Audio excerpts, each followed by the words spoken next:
नमस्कार दोस्तों, रोज़ की तरह हाजिर हूँ मैं। कल मैं उपस्थित नहीं हो पाया। कल मुझे काफ़ी तेज़ लू लग गई थी, तेज़ बुखार था। इसलिए कल की कुछ ज़रूरी खबरें और आज की खबरें लेकर विश्लेषण करते हैं। तो फटाफट शुरू करते हैं। सचिन पायलट जी का पाकिस्तान के आतंकवाद को लेकर के एक व्यापक लेख कल राजस्थान पत्रिका में आया था और आज इंडियन एक्सप्रेस में भी छपा है। उसमें उन्होंने ख़ास तौर से एक नए तरीके से बात रखी है सबके सामने और कहा है कि अंतर्राष्ट्रीय समुदाय को पाकिस्तान पर दो टूक रुख अपनाना होगा, क्योंकि अंतर्राष्ट्रीय समुदाय जो है वो ढुलमुल नीति अपनाए हुए है। उसको लेकर के एक बड़ी विशेष बात उन्होंने कही है और ये भी कहा है कि यूपीए सरकार ने जब पहले एफएटीएफ की ग्रे लिस्ट में डलवा दिया था पाकिस्तान को, तो कैसे वो इंटरनेशनल मॉनेटरी फंड से लोन लेने में सफल हो गया, इस पे भी उन्होंने प्रश्न उठाया है। और भारत, चीन, पाकिस्तान और बांग्लादेश, ये जो एक चतुष्कोण है, उसमें पाकिस्तान, बांग्लादेश और चाइना का जो एक्सेस बन रहा है उस पर उन्होंने सचेत किया है, हमारी सरकार को भी सचेत किया है और अंतर्राष्ट्रीय स्तर पर भी सचेत रहने का एक लेख लिखा है और पाकिस्तान की उन्होंने काफ़ी आलोचना की है। तो ये सोशल मीडिया पे भी इनका आर्टिकल काफ़ी वायरल हो रहा है। अब इसी से संबंधित एक बड़ी खबर ये भी है कि पाकिस्तान से ईरान भी परेशान है, क्योंकि पाकिस्तान की 953 kilometre international boundary line Iran के साथ मिलती है और पाकिस्तान से आतंकवादी वहाँ जाके छुप जाते हैं। स्मगलिंग बहुत ज़्यादा हो रही है, तो स्मगलिंग से भी ईरान परेशान है।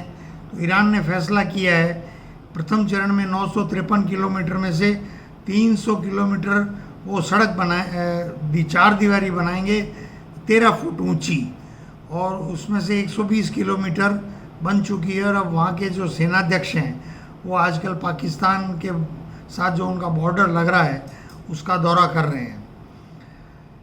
पाकिस्तान की हर मदद पे भी नज़र रखनी चाहिए, ये भी सचिन पायलट जी ने कहा है। ये मैं उस समय आपको कहना भूल गया था। सचिन पायलट जी ने ये भी कहा है कि बांग्लादेश का रंगपुर जो है उस पे जो एयरबेस है, जो अंग्रेज़ों के ज़माने में बना हुआ था, उस पर किसी ने ध्यान नहीं दिया, क्योंकि भारत बांग्लादेश के संबंध अच्छे थे। अब आजकल की सरकार जो बांग्लादेश की है वो उस रंगपुर हवाई अड्डे को उन्होंने चीन को एक तरह से सौंप दिया है और वहाँ पाकिस्तान की कंस्ट्रक्शन कंपनियाँ कुछ काम कर रही हैं। तो पायलट साहब ने इस पर भी बहुत, चिकन नेक कहलाती है वो सिलीगुड़ी होकर के जो आसाम से हमारा रास्ता मिलता है। परसों मोदी जी आए थे तो उन्होंने कहा कि गरम सिंदूर मेरे शरीर में बह रहा है, खून नहीं बह रहा है। अब इस पे प्रश्न उठाया है राहुल गांधी जी ने कि भाई आपका जो सिंदूर है वो मीडिया के सामने, केवल कैमरे के सामने ही गर्म होता है क्या? क्योंकि आपने पाकिस्तान पे भरोसा किया, ट्रंप के आगे भारत के हितों की कुर्बानी कर दी। ऐसे करके राहुल गांधी जी ने 3 सवाल नरेंद्र मोदी जी से पूछे हैं, जवाब तो वो कभी देंगे ही नहीं। एक ये भी खबर है कि वक्फ कानून पर सुप्रीम कोर्ट में बहस चल रही है, उस पर सभी लोग अपना अपना, माफ़ कीजिएगा, अपना पक्ष रख रहे हैं। सुप्रीम कोर्ट क्या लेती है। बीकानेर में एक इंडस्ट्री में सेप्टिक टैंक की सफाई करने के लिए एक मज़दूर उतरा, वो जब बाहर नहीं आया तो दूसरा उतरा, 3 की मौत हो गई। बड़ा दुखद है। इसका एक सुप्रीम कोर्ट ने भी संज्ञान ले रखा है, आदेश दे रखा है, लेकिन कोई परवाह हो नहीं रही है। बांग्लादेश के आर्मी चीफ ने मोहम्मद यूनुस जो कार्यवाहक शासनाध्यक्ष हैं उनको 2 टूक कह दिया है कि आपकी सरकार अवैध है, इस तरह आप सरकार में लंबे समय तक नहीं रह सकते, दिसंबर तक आप चुनाव करवाइए। यद्यपि वहाँ के जो छात्र संगठन हैं उन्होंने एक अलग तरह की धमकी दी है कि जब तक शेख हसीना को सज़ा नहीं मिलेगी तब तक चुनाव होने का कोई मतलब नहीं है। मतलब ये है कि शेख हसीना के प्रति वहाँ समर्थन दिखाई देता है। अब उससे यूनिट्स भी डरे हुए हैं और छात्र भी डरे हुए हैं। मेरा तो ये मानना है कि यूएनओ की देख रेख में वहाँ चुनाव होना चाहिए, मेरा निजी मत है। सतपाल मलिक जो कश्मीर के पूर्व राज्यपाल थे, उनके ऊपर हाइड्रो पावर ठेके को लेकर के सीबीआई में चार्जशीट दाखिल हुई है।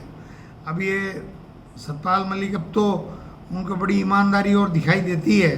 चार्जशीट झूठी हो सकती, मैं उसमें नहीं जाना चाहता, लेकिन वो बोफोर्स के टाइम किस प्रकार कांग्रेस छोड़ करके और वीपी सिंह के साथ जन मोर्चे में चले गए थे और राजीव गांधी जी पे अनर्गल आरोप लगाए थे, ये सतपाल मलिक वही है, मैं अच्छी तरह सब जानते हैं।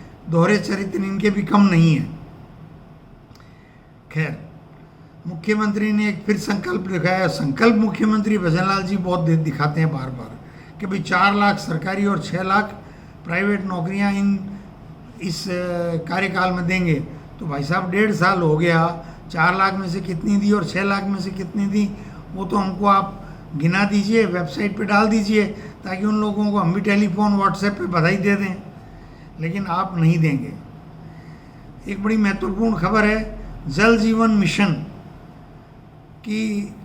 को लेकर के केंद्र सरकार के पास सभी राज्यों से अलग अलग समय पर शिकायतें गई, राजस्थान की साथ साथ। तो अब वो केंद्रीय जल शक्ति मंत्री ने अलग अलग राज्यों के 60 सांसदों को बुलाया।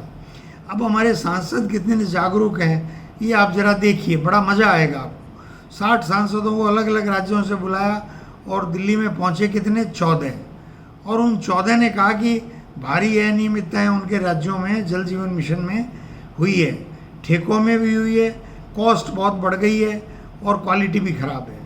तो अब सांसदों की गैर जिम्मेदारी तो एक पहलू है, और आपको याद होगा मैंने लंबे समय से कह रहा हूँ सोशल मीडिया पे कि सभी राज्यों की सीबीआई जांच होनी चाहिए। एसओजी ने शिक्षा विभाग के जॉब स्कैम पर भी छापामारी की है और 65 लोगों को बुक किया है, जिनके बारे में ये जो उनका प्रमाणीकरण किया होगा कि यूनिवर्सिटी और जो भी उनके प्रमाण पत्र हैं वो फर्जी हैं या सही हैं। तो जो राजस्थान की एक तरह से ये पिछले हमारे कुछ समय से जो भी समय है, मैं उस बारे में नहीं जानना चाहता कौन सा समय है, वो राजस्थान एक दागदार सा प्रदेश होता जा रहा है। सवाई मानसिंह चिकित्सालय में एक महिला को गलत ग्रुप का खून चढ़ाने से डेथ हो गई, ये बहुत ही दुखद है। और अब इसके अंदर जो मैं कहता हूँ ना कि संविदा कर्मी भी आ गए, सरकारी कर्मचारी भी आ गए, लापरवाही का स्तर इतना बुरा हो गया है कि बात करते करते आप सब काम कर रहे हो तो कोई चीज़ कहीं ध्यान रहती है, नहीं रहती।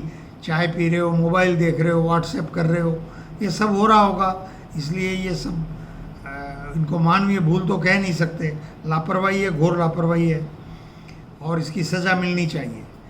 कंवरलाल मीणा जो अंता के विधायक हैं, उनकी विधायकी समाप्त हो गई है और निर्वाचन आयोग को सूचना चली गई है। लेकिन मत भूलिएगा, अखबार तो भरे पड़े हैं कि अंता में उपचुनाव होगा, पर कोई आपके सामने आश्चर्यजनक खबर भी आ सकती है, क्योंकि मत भूलिए कि कंवरलाल मीणा की रिव्यू पिटीशन सुप्रीम कोर्ट में पेंडिंग है। उस पर क्या फैसला, कब फैसला आता है, क्योंकि वो जुलाई में उसकी सुनवाई होगी। लेट अस सी। किरोड़ी लाल मीणा जी का काम हनुमान बेनीवाल कर रहे हैं कई दिनों से सब इंस्पेक्टर भर्ती रद्द करने के लिए। किरोड़ी लाल जी मीणा भी कल पहुंच गए हैं। क्या सरकार निर्णय लेती है ये तो अब सरकार के ऊपर है। अब सोचने का विषय है, कितनी बार बात हो गई, 800 सब इंस्पेक्टर में जो नंबर 1 पे है वो पेपर लीक और नकल दोनों का दोषी है। उसके बावजूद अगर आप भर्ती रद्द नहीं करते हो तो शर्मनाक है। ट्रंप ने फिर धमकी दी है, एक तरह से भारत को ही दी है। उन्होंने एप्पल को कहा है कि जो आईफोन भारत या किसी अन्य देश में बनेंगे वो अमेरिका में इंपोर्ट नहीं होंगे, उन पे 25% टैरिफ लगेगा। तो ये भारत को धमकी है। भारत फिर भी ट्रंप के चरणों में चरण चुंबक बन रहा है। तो ये तो मोदी जी की अपनी सोच है, लोग जनता सब देख रही है। जोगाराम पटेल सब इंस्पेक्टर भर्ती परीक्षा रद्द करें या नहीं करें, उस कमेटी के अध्यक्ष हैं। उनकी पोती MBM इंजीनियरिंग कॉलेज में सिविल इंजीनियरिंग में नकल करते हुए पकड़ी गई, कैलकुलेटर पे कुछ लिख के लाई थी। बड़ा ही शर्मनाक है। हमें अफसोस होता है हम जैसे लोगों को, जिन्होंने उस MBM इंजीनियरिंग कॉलेज के प्रतिष्ठित इंस्टीट्यूट से इंजीनियरिंग की। और मैं आपको बता नहीं सकता कि कितनी विजिलेंस और कितना अनुशासन उस ज़माने में रहा होगा। और पाकिस्तान की सीनेट के मेंबर ने सीनेट में भाषण देते हुए, इमरान खान की पार्टी के मेंबर हैं वो, उन्होंने कहा है कि भारत के वाटर बम को रोको, हम भूखे मर जाएंगे। तो भाई आप आतंकवाद रोक दीजिए, अपने आप सब सही हो जाएगा। पाकिस्तान के पास एक ही रास्ता है, भारत के साथ मित्रतापूर्ण व्यवहार करे और कश्मीर को भूल जाए, बाकी उनकी इच्छा है। एक वाणिज्य मंत्री आजकल दौरे कर रहे हैं खूब, तो ये फैसला आया है कि सब भारत में अमेरिकी कंपनियों को अब ठेके मिलने की छूट हो गई है। यद्यपि उसमें सीमा है 25% तक की। वो 25% भी कितना है, लगभग 4.5 लाख करोड़ के ठेके अमेरिकी कंपनियों को मिल सकते हैं अगर वो प्रतिस्पर्धा में आते हैं तो ये भारतीय कंपनियों के लिए एक बड़ी चुनौती का समय होगा। और बहुत बड़ी एक खबर ये भी आई है, अखबार में छपी है, इंडियन एक्सप्रेस में भी है, टाइम्स ऑफ इंडिया में भी है, कि भाई रिजर्व बैंक ऑफ इंडिया ने 2.70 लाख करोड़ 2.69 लाख है एग्जैक्टली 2.69 लाख करोड़ रुपए का डिविडेंड जो है वो भारत सरकार को दिया है। यानी कि रिजर्व बैंक ने इतनी कमाई करके दी है। अब ये आप भी सोचेंगे कि रिजर्व बैंक ऐसा कैसे, इतनी कमाई कैसे कर लेता है। पिछले वर्षों में तो इतना पैसा किसी एक साल में दिया नहीं, 2024-25 में कितना कैसे दे दिया। तो आम नागरिकों को तो इसका पता रहता नहीं है। भारत के रुपए की कीमत डॉलर की तुलना में गिर रही थी तेजी से। नरेंद्र मोदी जी जब आए थे तो 58 रुपये कीमत थी $1 की, अब वो 85 रुपये हो गई। ये हो जाती 100 रुपये, 95 रुपये अगर भारत की रिजर्व बैंक डॉलर बेचती नहीं। तो डॉलर बेचेगी तो रुपए उनके खजाने में आएंगे, तो वो खजाने से कमाई हो गई उनको। वो कोई कमाई तो है नहीं, डॉलर बेच के आपने रुपया ले लिया, वो रुपया भारत सरकार को दे दिया, तो रिजर्व बैंक की तो कोई कमाई हुई नहीं। लेकिन मोदी जी की छवि नहीं गिर जाए, क्योंकि $1 का 58 रुपये पे मोदी जी ने भाषण दिया था कि प्रधानमंत्री की उम्र के साथ कंपटीशन कर रहा है रुपया, गिरता हुआ रुपया। मोदी जी 58 से उल्टा 85 पहुंच गए, चुप्पी है। 85 से वो 95 पहुंच रहे थे, सेंचुरी मार रहे थे। तो उसको रोकने के लिए क्या करें, रिजर्व बैंक को कह दिया डॉलर बेचो। डॉलर बेचो तो वो रुपये का आपका सरप्लस हो गया, तो आपके रुपए की कीमत थम गई।